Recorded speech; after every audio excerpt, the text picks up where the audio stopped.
Hello, YouTube. Welcome back to another Nerd Report.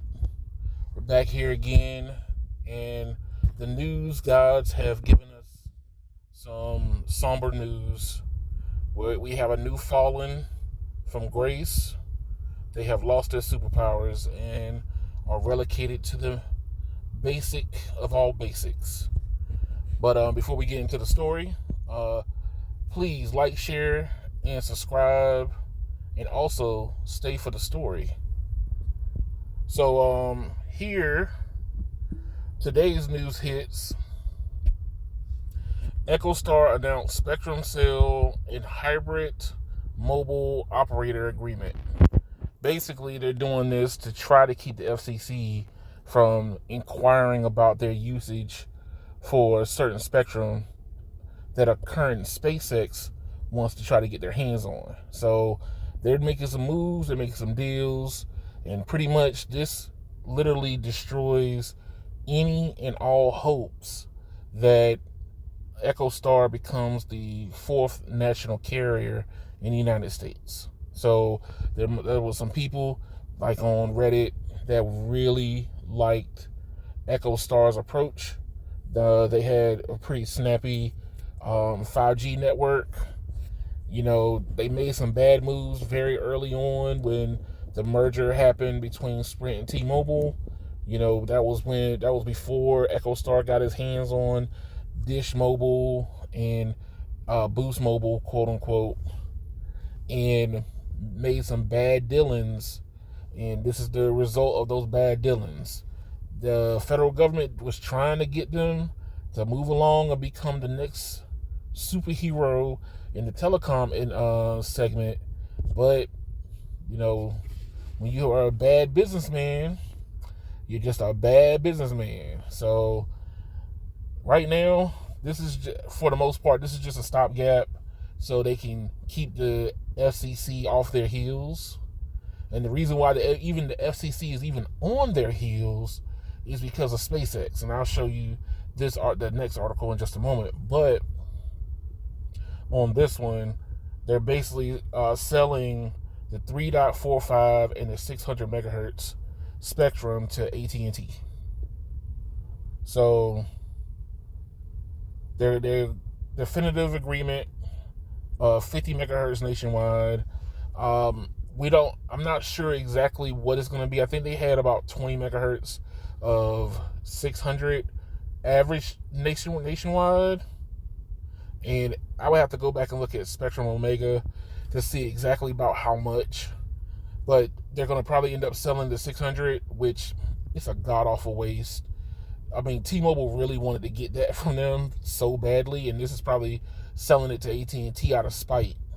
Which, hey, you know, last middle finger to T-Mobile before you leave the playground. I guess that's what it is.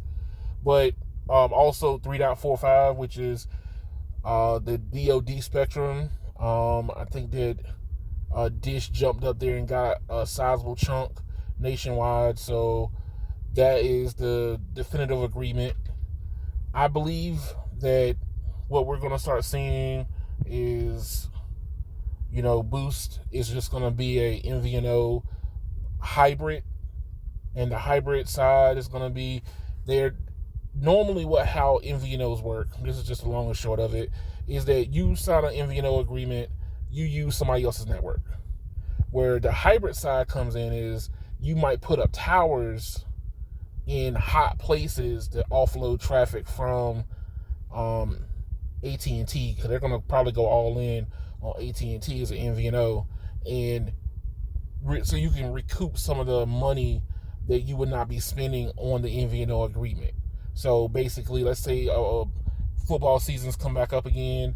One of the things that Boost Mobile touted was they are heavy presence in stadium cities. So an AT&T Stadium or a Commander Stadium here in Washington, D.C., they might have cell sites up, and they'll be on their network with their customers. But let's say people decide to leave the area, then they'll just roam on AT&T, which is one of the reasons why I never network test Boost, because it was just me network testing AT&T. But now the reason behind the FCC inquiry was because AT&T, sorry, was because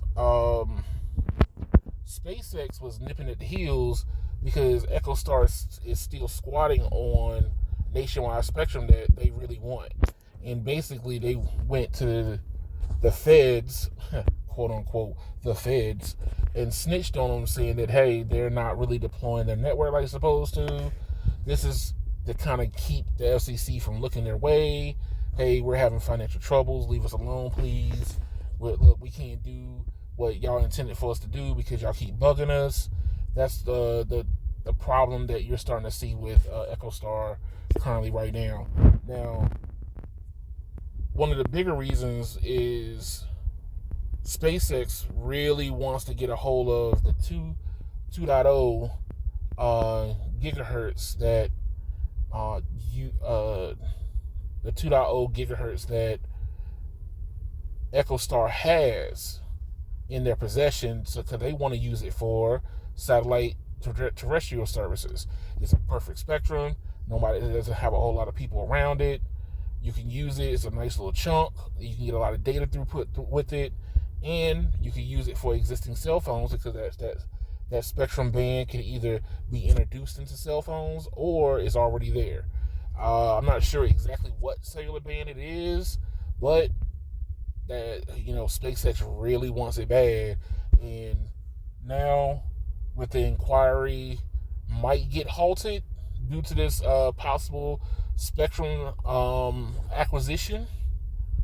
We might end up hearing less and less about SpaceX coming after EchoStar for this perceived spectrum. But that's one of the reasons why Elon Musk and SpaceX was even involved with the FCC in the first place. But with this announcement, this literally takes them out of the running for being the fourth national carrier. So anybody who had any high hopes that their favorite superhero was going to end up being Boost Mobile, that's out the door now. Giving up the 600 megahertz spectrum, which they didn't have a whole lot of, and I don't think they were really deploying it as aggressive, but that's going to really hurt them in the expanding model side.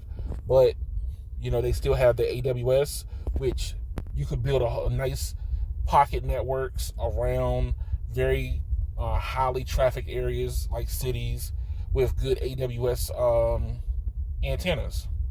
That's what I see that Boost Mobile / Dish / EchoStar is going to end up becoming. But let me know what you think. Put it in the description below.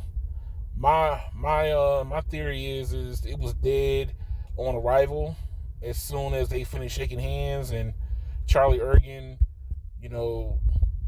went into his own brain and thought he was better than everybody. But that's just my opinion. Let me know what you think. Like, share, and subscribe, and leave your comments below. And y'all have a good one.